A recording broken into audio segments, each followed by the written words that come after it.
Welcome back to the Artie Lange Show, talking with the great Rich Voss, director of the documentary Women Aren't Funny with his wife, the very funny Bonnie McFarlane. You have a podcast, too, My Wife Hates Me. Yeah, well, let me clear this up real quick. Bonnie directed the movie. I produced it. Okay. So you like the Coen brothers. Yeah, but she directed. She's brilliant. She's a genius. She is very funny. Genius.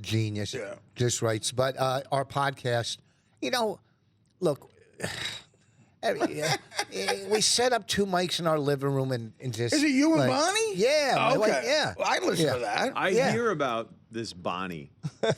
Bonnie, well, you weren't here. Yeah. And I've never met you before tonight.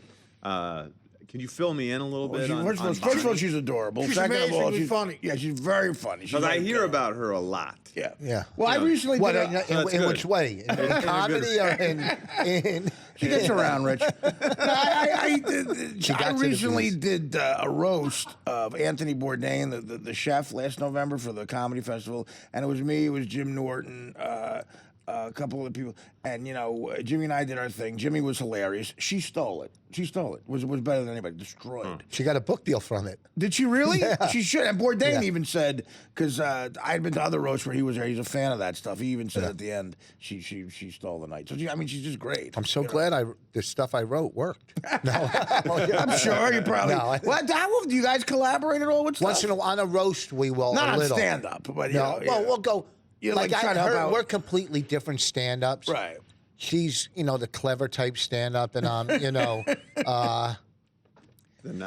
never seen a guy work a crowd better, crowd work than Rich, man. Thank you. Off the top of their head, and messing with people, which audiences absolutely love, Yeah, what's so weird about comedy? Like, everybody goes, dude, I got bored with crowd work. I want to do something because once you accomplish, you know what I mean. If it happens, it happens. It can get monotony. Yeah, I want to make my 4 CD, and I'm sitting here going, well, what can I say in it? Do I want to do it in a 300 people, or do I want to sit in front of 20 and just I mean? Right. No, I know you get a different vibe. Like I'm about to do my third, and I'm thinking to myself, if I had enough money to live forever and real comfortable the way I want to live, would I even be doing? First time in my life, I'm like, would I even be doing stand up anymore? Yeah. If I had Johnny Carson money, or like Leno. I did the Borgata recently. Leno was in the other room.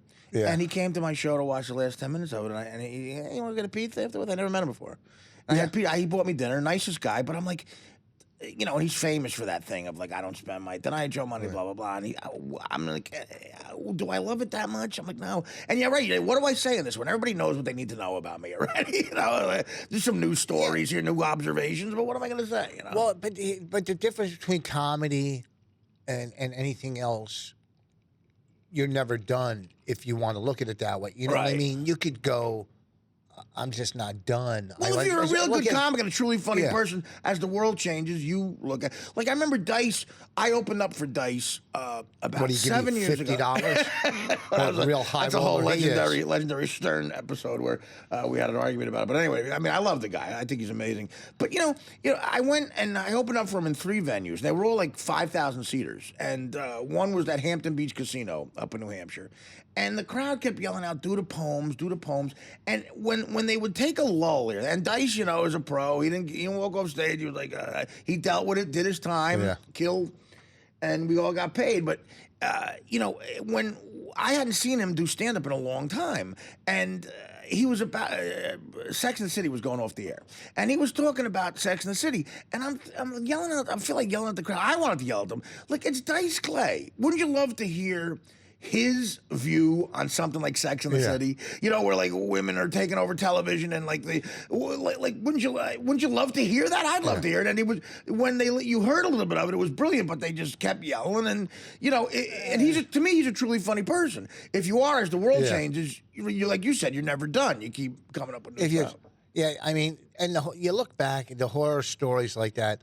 I was doing Puffy had a restaurant called Justin's. Yeah, about his kid's restaurant. Yeah. So they were doing comedy, and I used to do the urban circuit. Yeah. I used to do all the Black Tea, Def Jam, all those shows. Right. So I was doing this club one night. It was between the Subway Series, right? It was one of the games. In 2000, Yeah, and first of all, black people, which Don't Lake Baseball are all glued to the TV for some because it's a Subway series. New York. It's not a big baseball. It's about New York. Yeah.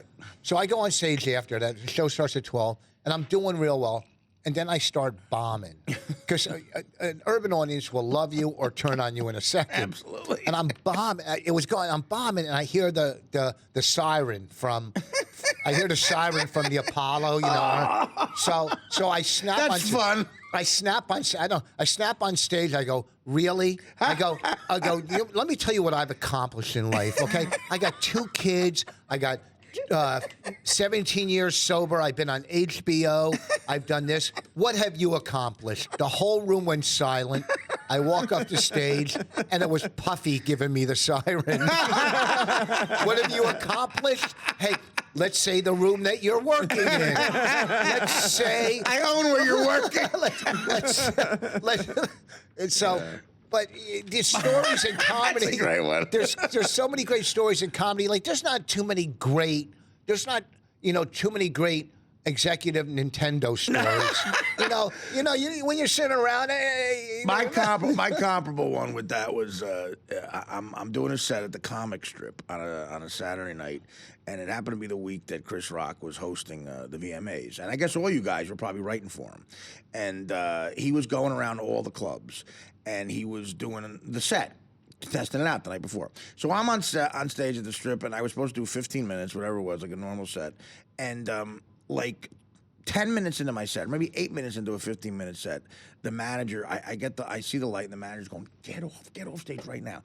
And I'm like looking around, going, I'm aggravated. I'm like, what are you doing? And I didn't click to the VMAs or Tomorrow Rock and everything. And I see Jeff Ross in the corner, and I'm like, I love Jeff and everything. With a notebook? I love Jeff and everything. But I'm like, he's not making me get off stage because Jeff Ross is here. So now in my head I'm going, is he bumping me for Ross? I was kidding. So I'm like, F you. Like, I'm not getting, Jeff, how dare you do that? And of course, Jeff was going around with Chris because he's writing for him. Yeah. So I get mad and defiant. I do a half an hour. I won't get off stage. I do a half an hour. And the guy's like, what are you doing? Like, screaming at me. And I go, F you, like thinking it's for Ross. I put the mic down, real defiant. I walk off stage, and it's Rock going like this. It was because Rock was there and Jeff was writing material for him. He's a That's right. Jeff's a great writer. He's a brilliant writer. I know, but I did an extra. I didn't only get off early. I did an extra 15 minutes. I was at Wait, what's that? We got to do. Let's take a break. Take a break. We'll come back with more stories. Rich Voss.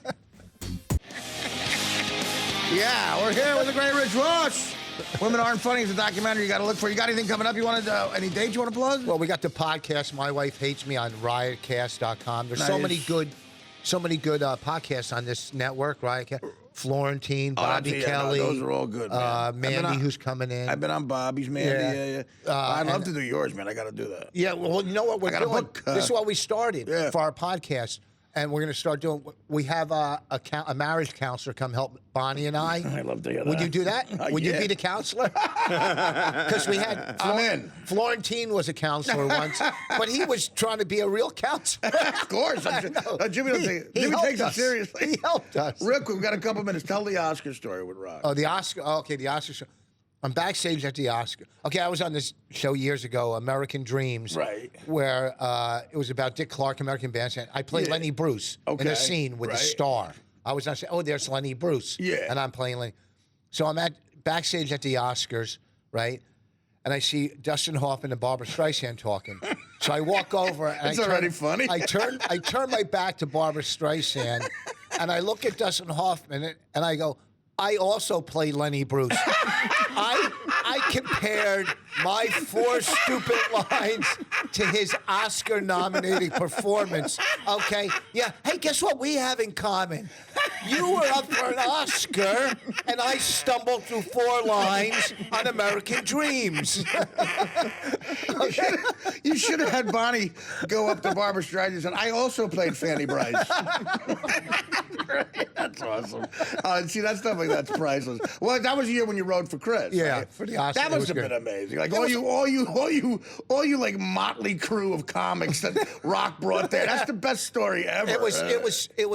Because it was like you and Nick, Frankie Sebastiano, right? And, and Ross. Chef and, Ross was on that. Bill Chef. And Jeff Ross. Jeff Ross was he wasn't on that. Right? Jeff Stilson. And, Stilson, right? It was just great. It was great.